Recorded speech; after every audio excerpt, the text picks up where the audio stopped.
અમરેલી જિલ્લાના રાજુલા શહેરમાં પત્ની સાથેના આડા સંબંધની દાજ રાખીને પતિએ યુવકનું ગળું દબાવી હત્યા કરી નાખી હોવાનો ચોંકાવનારો બનાવ સામે આવ્યો છે। રાજુલા પોલીસે તપાસ હાથ ધરી ગણતરીની કલાકોમાં જ આરોપીને ઝડપી લઈ પોલીસે આરોપીનું રિકન્સ્ટ્રક્શન કરી પંચનામું કર્યું। આ દરમિયાન મહિલા પોલીસે દોરડા બાંધી આરોપીને બજારમાં ફેરવ્યો હતો।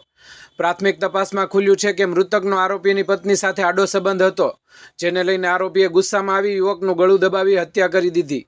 રાજુલામાં બનેલી આ હત્યાની ઘટનાથી સમગ્ર વિસ્તારમાં ચકચાર મચી ગઈ છે।